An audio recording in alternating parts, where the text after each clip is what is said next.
Buenas tardes a todos y a todos. Le damos la más cordial bienvenida a las salas de trabajo. Nos complace presentar el día de hoy al maestro Jaime Rosas, quien nos aportará la cátedra de técnicas de evaluación de procesos. El maestro estudió la carrera de Ingeniería Industrial y un posgrado en Gestión Administrativa en el Instituto Tecnológico de Ciudad Madero. Así también cursa el doctorado en proyectos de la Universidad Internacional Iberoamericana. Cuenta con 6 años de experiencia como docente a nivel superior en el Instituto Tecnológico Superior del MANTE, así como un amplio recorrido en supervisión, control de calidad y planeación en diferentes empresas. Actualmente también es docente de la Universidad Virtual CNSI. Por el momento el chat se mantendrá inactivo hasta la etapa de práctica y sesión de preguntas. A los asistentes les pedimos prudencia con la opción levantar la mano. Se les recomienda anotar su pregunta con anticipación en algún espacio accesible. Para el momento en que se abra el chat, la copien y peguen en este apartado. Al finalizar se compartirá una encuesta de satisfacción, la cual será necesaria para llenarla para hacer acreedor la constancia de asistencia. Cedo la palabra al maestro Jaime Rosas. Adelante. Hola, buenas tardes a todos. Gracias por la presentación y gracias por estar en esta sesión a todos los participantes. Es un orgullo estar exponiendo en esta universidad que da calidad a todos sus estudiantes y sus egresados. Gracias por la presentación. Como adicionar a la información dada, pues tengo 3 años como docente en línea y 2 años laborando para la Universidad CNSI. Me es grato trabajar. Y bueno, pues entonces, sin más preámbulo, pues vamos a empezar a revisar la información. Bueno, vamos a ver lo que es los temas de técnicas de evaluación de procesos, en las cuales vamos a abordar algunas herramientas como parte de estas técnicas, que bueno, esto la utilizan de gran uso en todas las empresas, organizaciones dedicadas al mejoramiento, a la producción de bienes y servicios. Y bueno, entonces aquí lo que primero tenemos como introducción, les hablo otra vez, en este caso la presentación ya fue dada, muchas gracias. Ahí comparto también que tengo 9 años trabajando en empresas privadas desde el 2005, y mi experiencia docente desde el 2015 a través de trabajos de investigación, proyectos estudiantiles que han sido también pues galardonados a nivel nacional en cuestiones de proyectos tanto de productos y de servicios. Y bueno, pues bueno, vamos a empezar a revisar el material, la información que pues, hoy los tengo para compartirles. Bueno, como primer preámbulo, vamos a decirlo como introducción, cuando nosotros tenemos métodos de trabajo ya establecidos, ya compartidos dentro del diseño de instalaciones de productos nuevos o ya productos que ya están con cierto tiempo en el mercado, pues bueno, hay veces que ese tipo de procesos pues tienen ciertas deficiencias en cuanto a lo que viene uno, bueno, marcado, lo que tiene uno como meta, y es necesario muchas de las veces revisar esos procesos o procedimientos para realizarlo de la manera más adecuada y apegarse a dicha meta. Una de las cuestiones que nosotros siempre vemos o lo que tratamos de observar como problema en todos estos procesos o procedimientos pueden ser como, por ejemplo, el desperdicios dentro de la empresa con respecto a los materiales, con respecto a los tiempos, los retrabajos a través de efectos en productos, a través de efectos en el servicio, uso excesivo de materiales y, bueno, en forma general, casi todo lo que se denomina como restricción del sistema o cuellos de botella. Para todo ello hay que darse una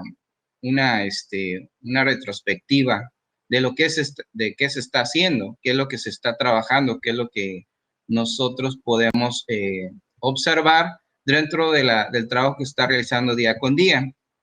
Una de las cosas que ya se ha probado a raíz de varios años es que hay varios métodos y procesos, en este caso técnicas, para evaluar dichos procesos. Y bueno, dentro de esa evaluación es identificar cuál es el problema, cuál es la restricción que nosotros tenemos para poder llegar a las metas institucionales, a las metas departamentales que se nos trazan en las organizaciones o empresas.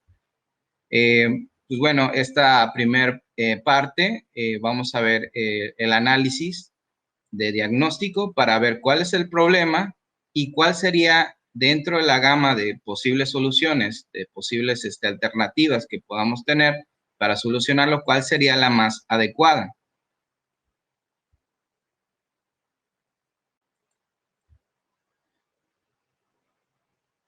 Bueno, como primer paso es la identificación. Cuando nosotros tenemos la identificación del problema, normalmente lo vemos a través de alguna necesidad muy marcada.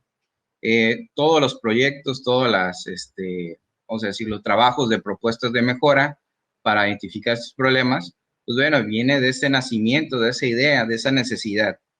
Entonces, de esa necesidad, pues empieza un proyecto. Ya decidido la idea, ya decidido el objetivo, nosotros tenemos que obtener dichos datos, unos datos que nosotros vendríamos a dar como los datos primarios o los datos secundarios dentro de nuestros procesos. Ahí podemos nosotros obtener datos a través, por ejemplo, de identificación de los problemas en el área, por ejemplo, en una línea de ensamble, podemos nosotros ver cuáles son los problemas que nos dan ciertos efectos como los retrabajos o ciertos efectos como la pérdida de tiempo, que vendría siendo uno de los desperdicios también dentro de los procesos. Se obtienen esos datos y se da el paso al siguiente, que es el análisis. Tenemos que hacer un análisis en el cual nosotros podemos darnos cuenta como organización o empresa de qué se está tratando estos problemas o a qué se debe.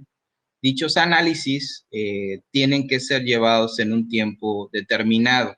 Entonces, nuestro proceso de análisis normalmente en un proyecto de obtención y análisis y otra vez de obtención, otra vez de nueva cuenta los datos, nos da un periodo de tiempo mayor que vendría siendo el mayor tiempo de dedicación o esfuerzo de trabajo dentro de un equipo, por ejemplo, para poder resolver los problemas. Esa es la gran parte de nuestro tiempo, nos lleva más tiempo realizar esa obtención de datos. Ya después de que nosotros analizamos y volvemos a hacer una segunda corrida de análisis, lo que tenemos que hacer es presentar o instalar un método. En este caso vendría siendo un proceso en el cual ya obtuvimos cuáles fueron las causas del efecto del problema que nosotros analizamos y entonces proponemos una solución en el cual instalamos un nuevo método para poder solucionar dichas fallas o dichos problemas. De ahí en adelante, lo que nosotros tenemos que establecer dentro de los procesos, pues son estándares, como por ejemplo estándares de tiempo, que nos sirve mucho en la parte de procesos industriales para realizar o fabricar un producto. No solamente podría ser en el área de producción, puede ser también en el área de cualquier departamento. Por ejemplo, pueden ser los departamentos de logística, de comercialización, de ventas, de almacenes. Entonces, todos esos métodos que nosotros podamos aplicar no tiene solamente esa exclusividad en la parte productiva. Y después de realizar dichas aplicaciones de esas soluciones a través de estándares, de procedimientos nuevos, pues sería darle el seguimiento. En el seguimiento, nosotros estamos encargados de monitorear los resultados, si realmente estamos llegando al resultado deseado o estamos nosotros tratando de llegar a la meta establecida, ¿no?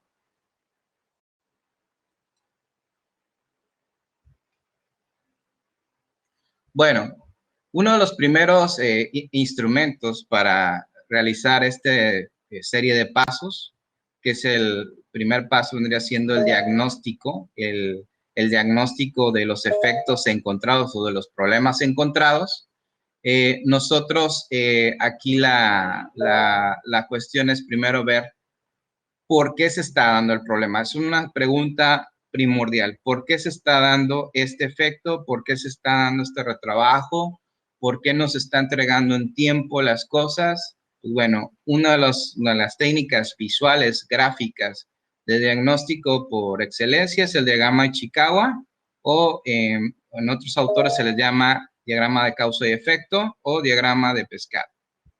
¿De dónde viene este instrumento? Bueno, fue realizado a través de un investigador llamado Kaoru Ichikawa, en el cual este profesor investigador, de acuerdo a todos sus trabajos en conjunto con las empresas en Japón, pues empezaron a realizar varios estudios a través del control de calidad deseado.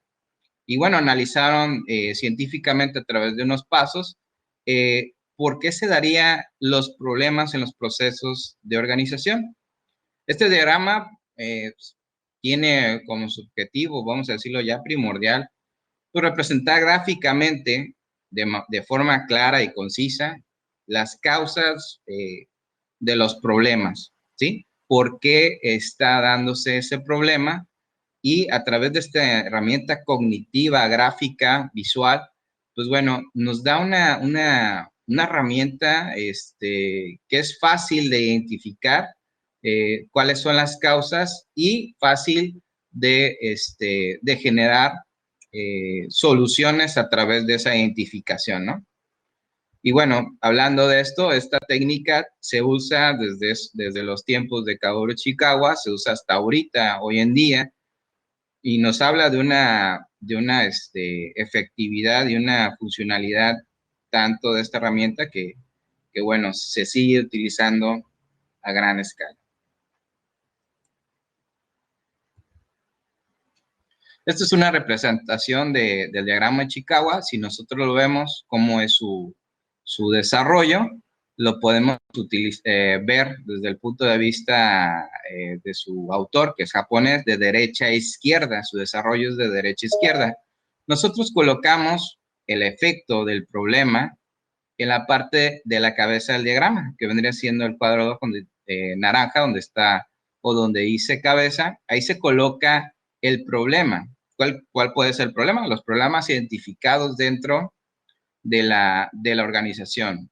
¿Cuál es el que nos está dando gran problema o cuál es el conflicto que nosotros necesitamos resolver? Después, en el desarrollo de derecha a izquierda, vemos unas espinas principales. Cuando hablamos de espinas principales, estamos hablando del problema general, que en este caso vendría siendo la causa más probable dentro del efecto, vendría siendo el problema. Esa sería la categoría principal de los problemas. Y en este caso, esa espina principal tiene una espina menor, que nosotros la podríamos categorizar como el subproblema o subcausa del efecto principal. Y vemos una línea que vendría siendo la línea central, que es la columna vertebral, donde está dividida todos los, vamos a decirlo, toda la serie de problemas. Nosotros podemos colocar diferentes tipos de conflictos, ¿no? Y bueno, una de las partes que nos ayuda dentro del estudio de ingeniería y de investigación industrial, pues vendría siendo la clasificación tipo 6M, donde nosotros vemos aquí una clasificación, otra vez, donde estamos viendo la cabeza principal, le ponemos el problema, que vendría siendo el efecto, y en las espinas principales normalmente se toman como guías seis categorías, o también se les llama 6Ms, que vendría siendo el entorno, la máquina, el hombre, el material, el método y medida. Esta es una guía. Eso te da como guía para poder representar en procesos industriales, pero también puede ser utilizado en esquemas de servicio, en la parte de servicios. Aquí no tiene que ser de esta categoría, pero te da un gran ejemplo de cómo se puede desarrollar. Ahí, por ejemplo, podríamos colocar a lo mejor cuál es el defecto del material por una medida o porque se está dando una variabilidad en alguna medida del producto que no está entrando como producto de calidad. Entonces nosotros teníamos que ver cuáles son las causas probables en las espinas principales y podríamos categorizarlo. Puede ser cuestiones de ambiente, a lo mejor dentro del medio ambiente, a lo mejor en las espinas menores colocamos problemas de temperatura o podemos colocar problemas de alta vibración, de luminosidad. Ahí lo podemos colocar de varias cosas. En la máquina podemos colocar a lo mejor activos que ya no están a un 60-70% de vida útil, que están abajo de él, a lo mejor máquinas obsoletas. En el hombre podemos colocar técnicas de trabajo inadecuadas o no se sigue el procedimiento. Y así nos vamos con cada una de las espinas principales, en el cual, pues bueno, nosotros tenemos para cada una de esas causas, pues posibles soluciones. Lo que nos sirve el diagrama de Chicagua es para identificar el problema y cuál podría ser el medio para canalizarlo. Eh, Ahí tendría que ver mucho, o en este caso, las opiniones de los expertos de la empresa. Aquí los expertos son los que están dentro del sistema, los que están trabajando el sistema, para dar esas soluciones. Es muy bueno para equipos ejecutivos tipo staff o equipos de comisión, en el cual pueden generar todas esas ideas para la identificación de este problema.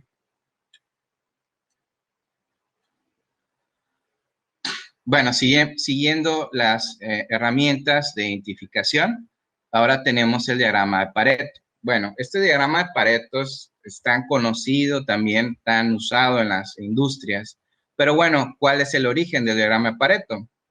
Esta herramienta, como vemos ahí en el concepto, pues es una herramienta de análisis también que apoya el proceso y eso que es tomado dentro de esta vamos a decirlo, de estos esquemas productivos como una auxiliar para la toma de decisiones. Esta parte de toma de decisiones lo refuerza a través de su gran ventaja, que es una herramienta gráfica de fácil interpretación. Este diagrama lo realizó Vilfredo Pareto desde un punto de vista económico, que nos hablaba que, por ejemplo, en Italia, así como en el mundo de Occidente, desde esa época hasta yo creo que ahorita todavía se sigue teniendo ese esquema de Pareto, que habla que el 20% de las personas poseían el 80% de las riquezas de la nación. O en pocas palabras, si lo vemos desde el punto de vista actual, podríamos decir que el 20% de las personas económicamente activas, pues son dueños del casi 80% del Producto Interno Bruto. Entonces, ahí vendría siendo la explicación por qué se le llama al diagrama de Pareto el diagrama 80-20.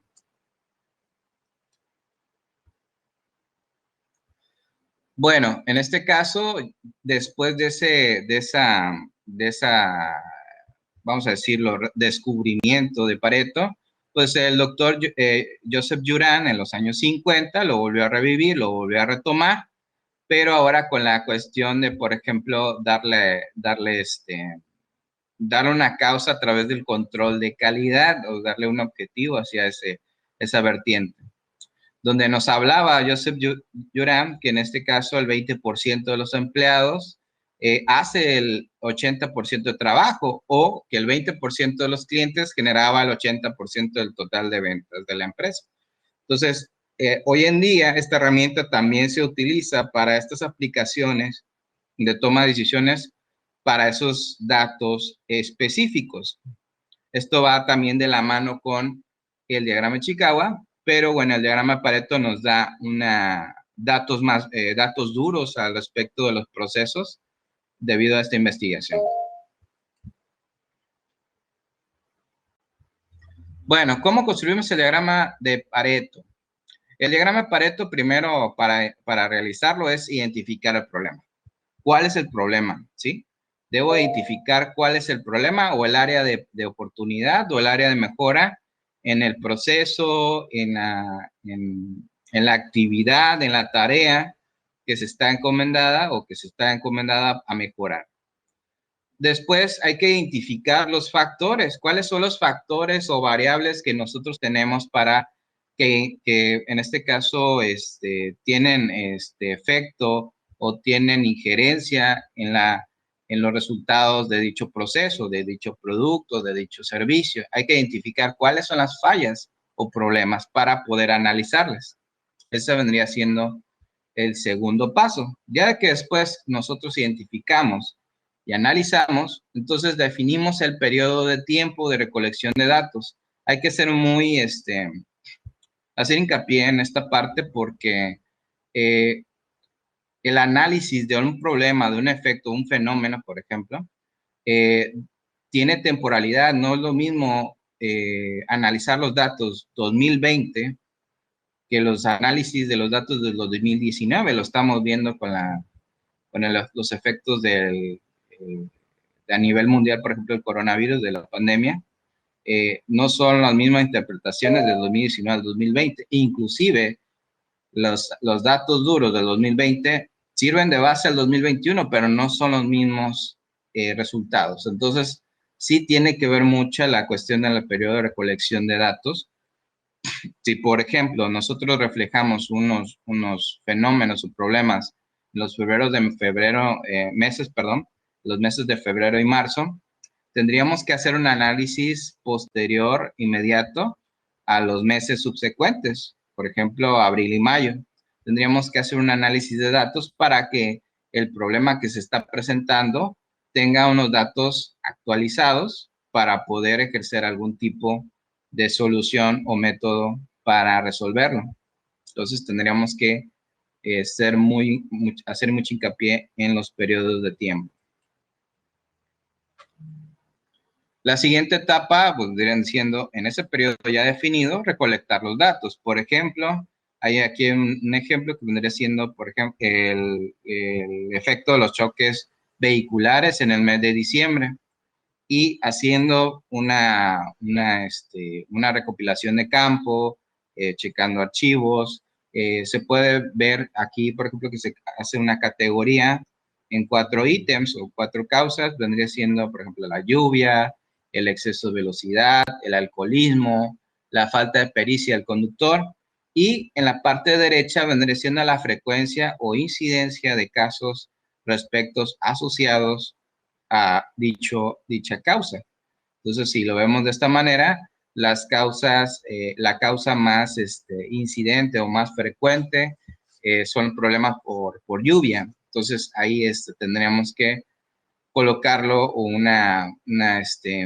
vamos a decirlo, un foco ahí para analizar ese dato duro, ¿verdad? Que vendría siendo la frecuencia más alta. Después de recolectar estos datos, hay que ordenarlos. ¿Y cómo los ordenamos? Obviamente, ordenamos de mayor a menor frecuencia las categorías. Pues quedaría, por ejemplo, alcoholismo y lluvia. Tendrían vamos a decirlo, las causas más incidentes, más frecuentes como prioritarios, y de forma descendente los demás. Los demás tendrían el exceso de velocidad o falta de pericia del conductor. Tendríamos ahí una categoría por mayor frecuencia. Ahí tenemos que ordenarlo de esa manera. ¿Cuál sería el siguiente paso? Ya después de haber identificado, de analizado, checado el tiempo de recolección de datos y ordenarlos de esta manera, nosotros vamos a la parte de cálculo de porcentajes. ¿Cómo voy a calcular los porcentajes? Ahorita lo checamos. Si lo vemos en la tabla, que nosotros podemos hacer esta tabla en Excel, es una herramienta de Microsoft muy buena para poder hacer cualquier tipo de cálculo, órdenes de datos. Nosotros podemos colocar en una columna las causas ya de forma ordenada, de forma categorizada, colocamos sus frecuencias y en la parte de las siguientes columnas, la tercera y la cuarta, colocamos las frecuencias. En este caso, la frecuencia en porcentaje la podemos observar dividiendo, por ejemplo, el alcoholismo, que tiene una frecuencia de 85, dividirla entre su total, que vendría siendo el total de todas las incidencias, que lo vemos en la parte de abajo, donde dice total, que son 188, dividimos 85 entre 188 y colocamos su porcentaje ahí, que vendría siendo 45, y así subsecuentemente con las demás causas. Y en la última parte, nosotros si vemos ahí, nos sirve para darnos cuenta cómo va aumentando el porcentaje. Si lo vemos de esta manera, la primera y segunda causa, sumados, 45 y 35%, pues nos da un total acumulado del 80%. Ya estamos viendo ahí cuáles serían los datos de foco rojo que nosotros debemos de poner más atención.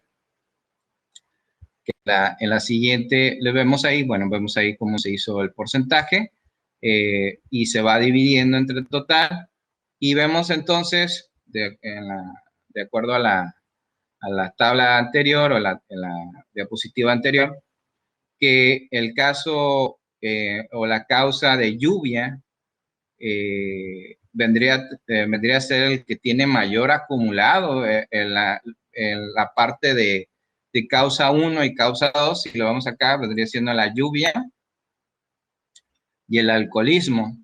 Entonces, esos dos datos o esas dos causas, pues ya está acumulando el 80%. Por lo tanto, si nosotros ya nos toca hacer la gráfica la podemos realizar con las herramientas de Excel, pues nosotros vamos a obtener la siguiente gráfica, ¿eh?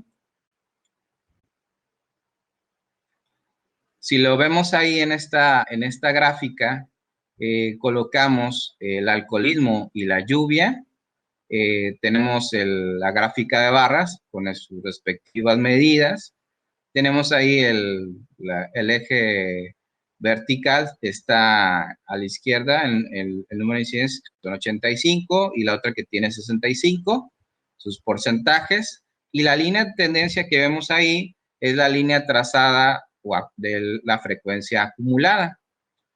Y en pocas palabras, las causas más representativas o las causas que más están incidiendo en los problemas, que vienen siendo los choques, son el alcoholismo y la lluvia. Entonces tendríamos que generar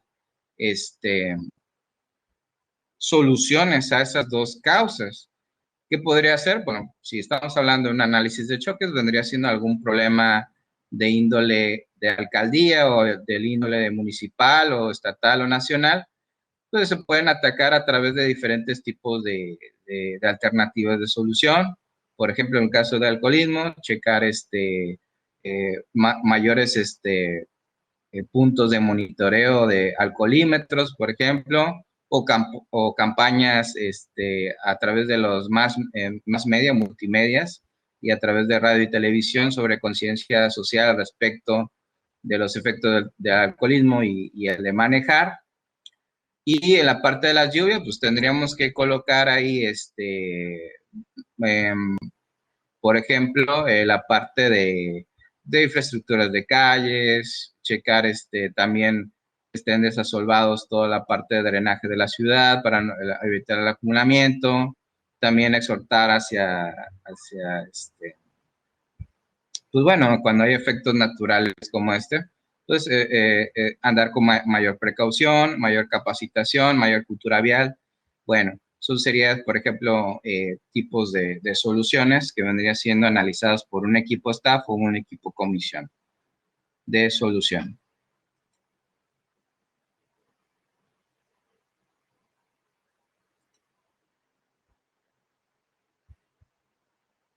Esto lo vimos, bueno, en este caso ya está esas dos causas y pues tendríamos que esforzarnos o la cantidad de mayor de esfuerzo empresarial o esfuerzo organizacional gubernamental hacia esas dos causas, ¿no? Como lo dijimos.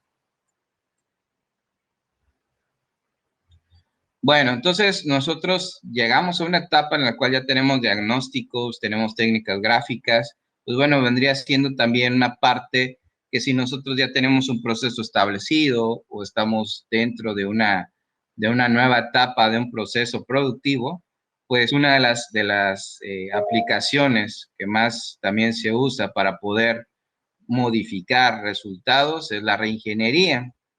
Esta es de mucha utilidad porque a través de ese análisis nosotros nos podemos guiar hacia dirigir esfuerzos, tanto los tres recursos como de información, recursos financieros y recursos humanos y materiales y de máquinas para poder llegar a los beneficios o a las metas organizacionales cuantitativas. Normalmente siempre son cuantitativas.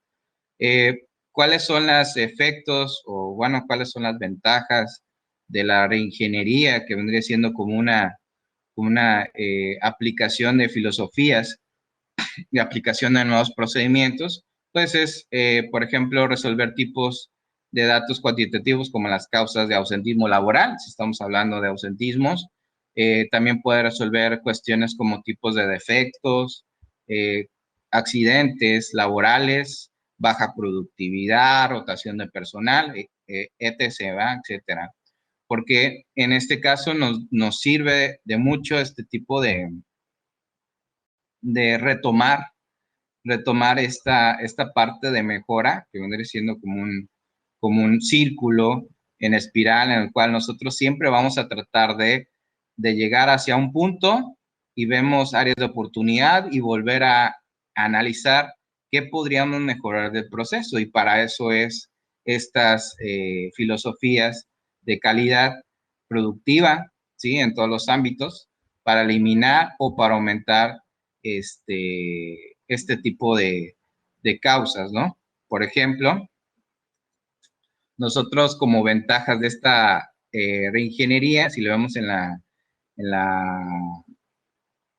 figura de abajo, vemos que cualquier cambio tecnológico, no tiene que ser también hablando de tecnología robótica, cualquier tipo de técnica que pueda ser aplicable o método es tecnología. Todo lo que se pueda ser probado es tecnología. Entonces, cualquier avance dentro de estas problemáticas que podemos ver, va a ser siempre con beneficio. O sea, la parte de la reingeniería también lleva su tiempo, es muy lento, pero los resultados son enormes. Por ejemplo, los niveles típicos de mejora, si le vemos con el signo negativo, siempre tratamos de reducir los tiempos de respuesta al cliente, ¿sí? Nunca sería muy lógico nosotros no ver esa parte de los tiempos de entrega, que es casi la imagen que tenemos como empresa. También bajamos o reducimos los niveles de inventario, porque eso es un costo empresa, los niveles de inventario. También tratamos de reducir costos a través de reducir la mala calidad de los productos, que vendría siendo en retrabajos o en devoluciones de productos, que eso es parte del proceso de mejora de la empresa. Y a su vez, aumentar, optimizar la productividad, aumentar los servicios de calidad al cliente, mejorar el servicio al cliente y pues, también aumentar nuestro nicho de mercado, aumentar nuestra participación en el mercado para pues, obtener mayores dividendos, mayores utilidades, ¿no? Que es lo que cada empresa busca utilidad, ¿no? Es el razón de ser de toda empresa.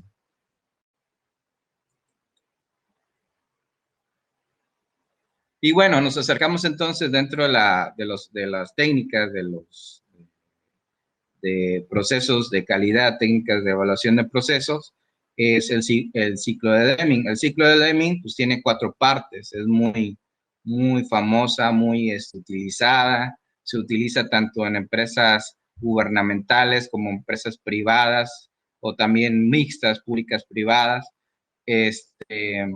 para mejorar los procesos. Fue diseñada por Edward Deming y bueno, habla sobre el proceso de planear, el de hacer, el de verificar y el de actuar, todo con ello con el objetivo de reducir costos y aumentar la calidad de los productos y servicios. El primer paso, que sería planear dentro de este ciclo de Deming, pues bueno, aquí es donde se definen los objetivos, se definen los medios para que la organización alcance el logro trazado, ¿no? En el cual nosotros podemos considerar y debemos de considerar estos factores que vendría siendo los clientes, desde luego, como primer punto, las necesidades y expectativas de la organización, que vendría siendo la misión y visión de la empresa, hacia dónde queremos ir. Ver también la parte del diseño de procesos y servicios que podemos mejorar en el proceso para obtener resultados diferentes y por ende diseñar planes operativos con tareas y responsabilidades. Hablando de responsables, es quien realiza la parte o la tarea dentro de la organización o dentro del proyecto. Tenemos también la parte del hacer, que vendría siendo la ejecución del plan, obviamente dentro de del gasto de los recursos, que vendría siendo el tiempo, el recurso financiero y la mano de obra para realizar los procesos. Dentro de esta misma parte va ligada a la verificación, que vendría siendo el monitoreo de los resultados, o sea, checar a cada momento, en cada semana o al final de mes, se hace el monitoreo, cuáles son los logros alcanzados de acuerdo a los objetivos planteados en los tiempos y formas y calidades de producto y servicio, ¿no? Y ver si se están alcanzando y si no, reconfigurar o rediseñar en el lapso o, vamos a decirlo, dentro de las actividades. Es muy importante también tener esa flexibilidad para poder reconfigurar o rediseñar algún trabajo o tarea. Y en el último vendría siendo la parte del actuar. Eso vendría siendo ya la parte final, pero no sería el final de un proceso nada más, sino de un proyecto. Entonces, en esta parte vemos la parte de las modificaciones que se hacen en los procesos, ya después de haber realizado la ejecución del plan y el monitoreo de la ejecución, si se está llevando a cabo. Entonces, bueno, cerrando esa parte, ese proyecto se le da paso al siguiente, que vendría siendo cómo podríamos mejorar el siguiente proceso o el siguiente entrega de producto. Entonces, por eso este ciclo de Deming tiene una aplicación súper importante y es súper todavía actual en las empresas para poder llegar a las metas organizacionales. Entonces, esta parte de la mejora de la planeación y la ejecución, teniendo este orden, nos garantiza buenos resultados. Dentro de las técnicas también que tenemos es la lluvia de ideas. Esta lluvia de ideas creo que es muy usada por todos. El objetivo es involucrar a todos la organización o el equipo de trabajo dentro de un departamento, pues para dar o proponer ideas de solución a los problemas. Creo que es de las más usadas porque son las más fáciles y prácticas de realizar. Normalmente se realiza con el grupo de expertos o los que están y directamente involucrados en el problema y se trata de realizar, pues bueno, generar esas ideas. ¿Qué características podemos hacer con respecto a la tormenta de ideas? Es que debemos de generar una pregunta central. Esa pregunta central pues debe estar mediada o a través de un moderador, alguien que esté encargado de recopilar esas ideas y la participación puede ser oral y escrita. Hay que tener aquí hacer hincapié de que al principio en la tormenta de ideas no vamos a estar criticando las ideas que se vayan generando. Eso lo haremos hasta el final cuando estamos haciendo el análisis de todas las ideas recopiladas.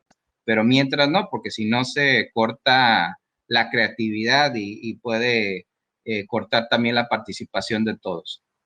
Y bueno, a través de este último análisis, tienen todos que estar conjuntamente involucrados para hacer este conjunto de ideas y analizarlas, cuál sería la mejor solución y la que esté más apegada a los recursos de la empresa.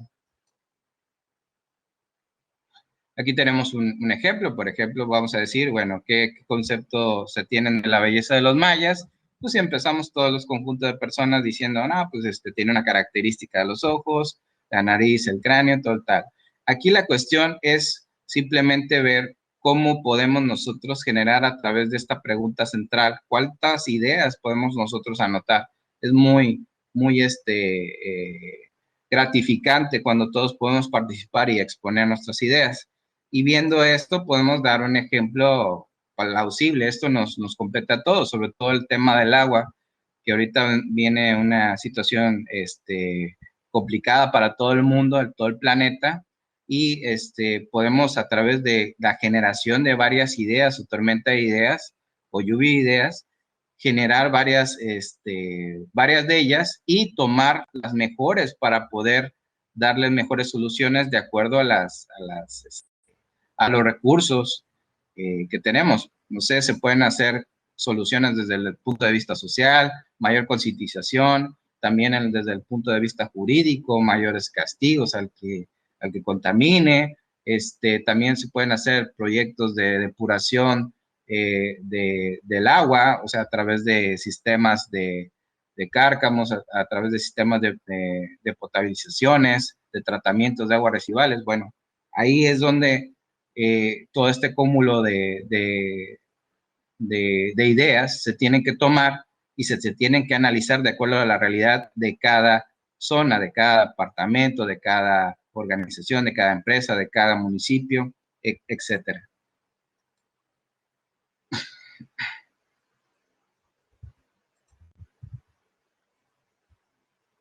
Por último, vamos a ver el benchmarking, que vendría siendo una estrategia de 5 pasos en el cual nosotros vamos a hacer comparaciones de productos, servicios o sistemas.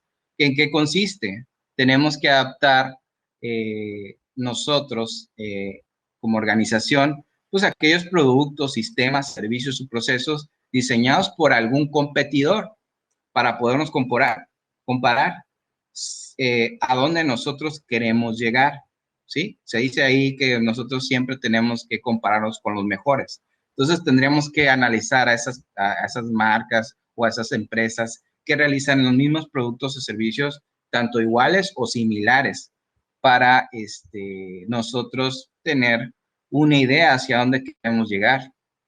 Entonces todo ese cúmulo de conocimientos ya existentes nos van a servir para tener u obtener mejores prácticas, mejores procedimientos para su aplicación.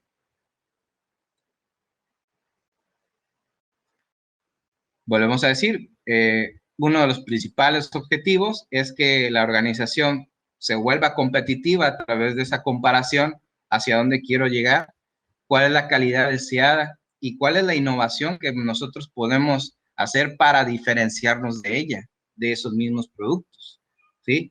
Entonces, podríamos decir, si vemos la imagen del león y el gato, vemos que el arte de compararse debe ser contra los mejores. ¿Cuál es el león actual de mi nicho de mercado? A ese me voy a hacer referencia y cómo voy a llegar a la altura de él y cómo lo puedo superar después. Eso se llega con el tiempo, con los procedimientos y con los conocimientos adquiridos en tiempos considerados. Esos son los pasos. Nosotros tenemos que planificar. Obviamente la planificación vendría siendo cuáles son los recursos disponibles, qué es lo que yo tengo como conocimiento para realizar mi producto o servicio. Lo analizamos, analizamos nuestras ventajas, nuestras desventajas, nuestras posibilidades, nuestras potencialidades, nuestras amenazas y integramos todo ese conocimiento para generar una conclusión del mismo.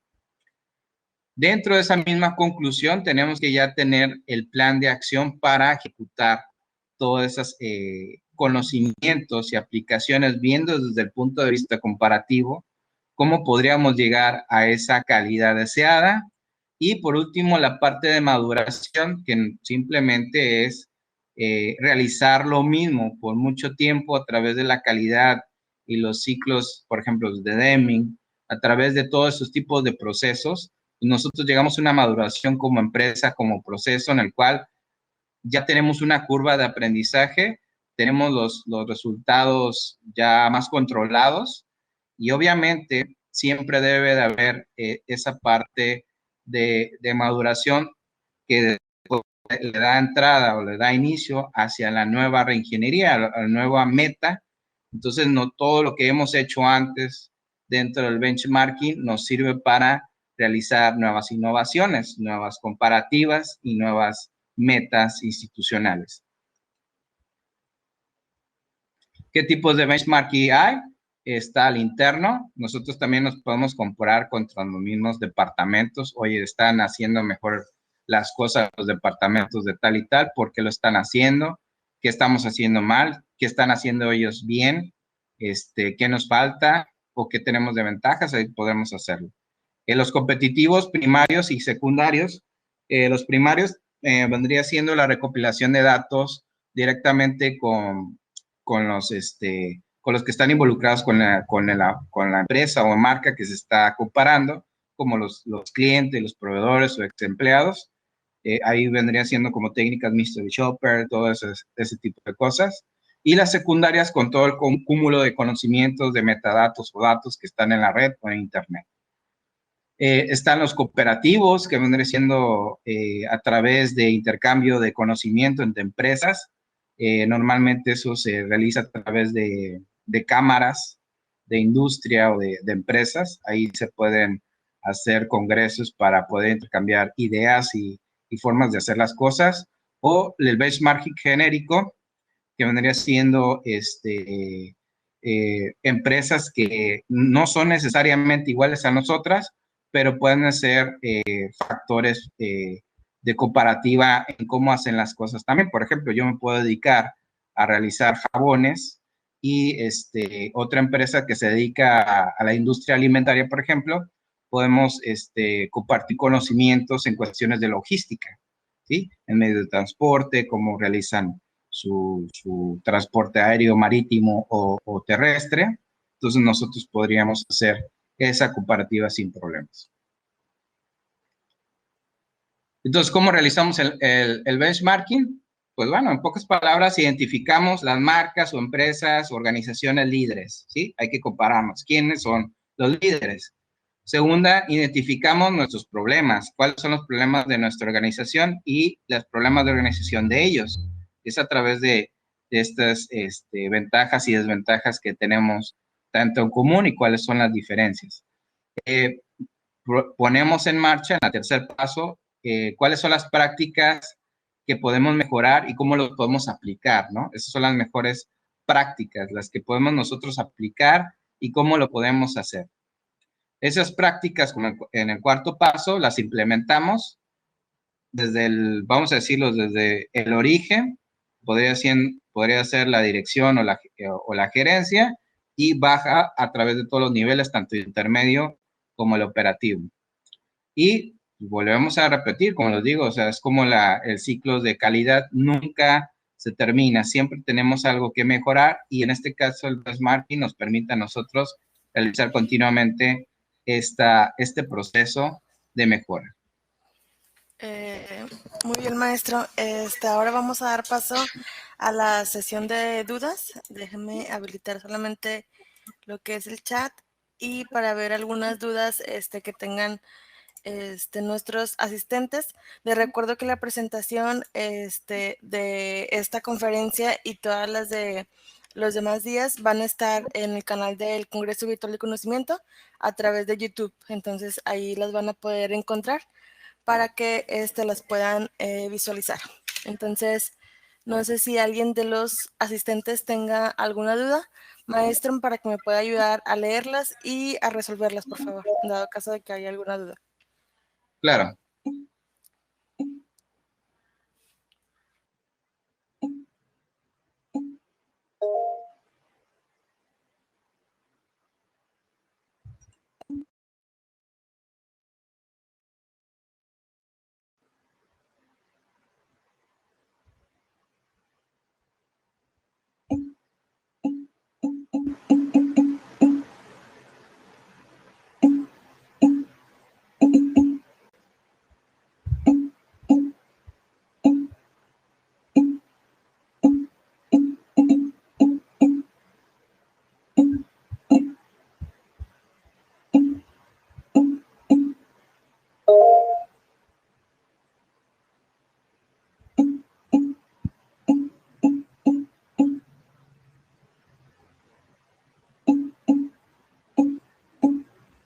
Ok, creo que tengo una ahí. A ver.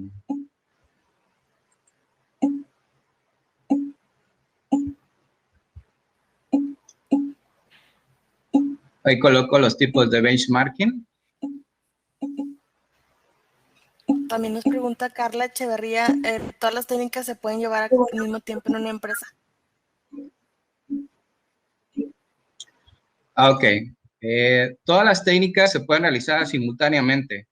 Aquí la cuestión es la etapa o el proceso en el cual tú vas a realizarlas. Por ejemplo, los elementos de diagnóstico que yo en este caso recomiendo, primero es la recopilación de datos y el análisis de las causas y efectos. ¿Qué quiere decir?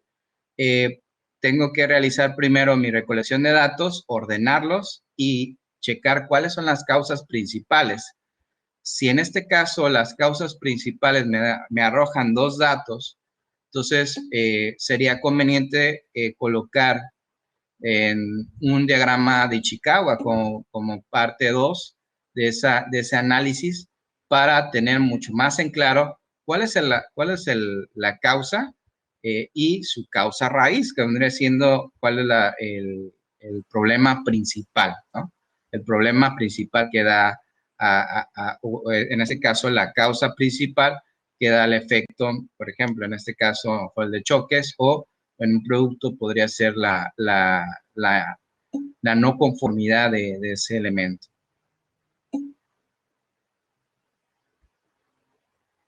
Muy bien, maestro. También nos preguntan que si nos podía dar algún ejemplo sobre el diagrama de Ichikawa. Ok, bueno, por ejemplo, un ejemplo que sea muy, muy fácil de detectar. Vamos a empezar desde dos puntos. En el punto de vista educativo. Nosotros a veces tenemos como incidencia muchos reprobados o no acreditados en materias de ciencias exactas, por ejemplo, matemáticas o cálculo diferencial integral. Nosotros podemos colocar como problema o en la cabecita de pescado de Chicago esa parte.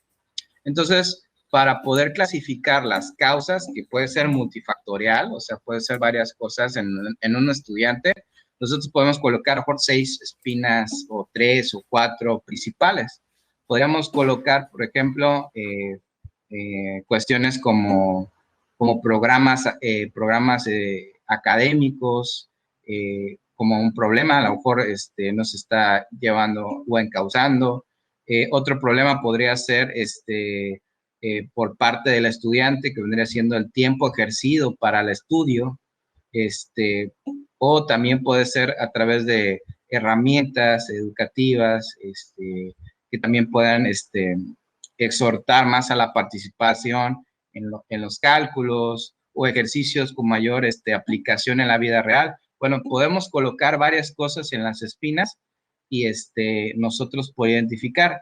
Y a través del análisis del equipo de trabajo, vendría siendo expertos educativos, por ejemplo, podemos dar cuál sería la causa raíz. Entonces, en esa causa raíz que nosotros identifiquemos como equipo, pues nosotros podemos desarrollar un plan de acción para atacar esa situación. Todo y siempre y cuando en el mismo, vamos a decirlo, el análisis de los resultados, que vendría siendo el plan de acción ejercido a través de ese problema, nos arroje resultados favorables o incida o infiera en el resultado de, por ejemplo, una forma de medir el entendimiento de las matemáticas es a través de las calificaciones o a través de su reacción, problemas de análisis de casos, por ejemplo.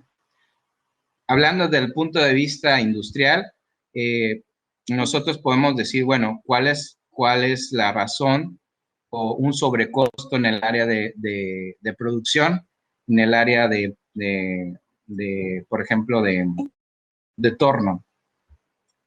¿Por qué hay un sobrecosto de producción? Bueno, colocamos como problema principal sobrecostos en el área de producción y empezamos a hacer la clasificación. Nos podemos guiar a través de la categoría 6M, que es el entorno, la máquina, el hombre.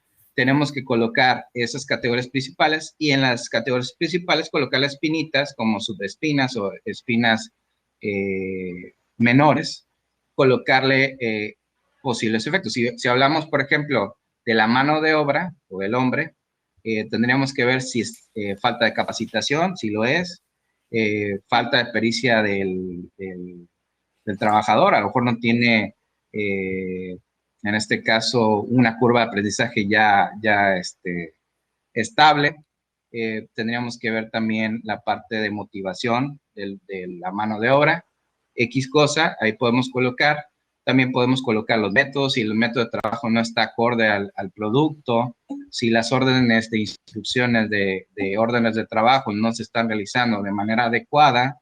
Entonces podemos colocar dentro de todas ellas esas clasificaciones y encerrar, en este caso, una o dos causas raíces probables. Normalmente, donde vas a utilizar todo tu esfuerzo empresarial, en este caso todos los recursos, va a ser hacia la solución de uno de ellos. Entonces, ahí te va como una guía o un auxiliar de la toma de decisiones.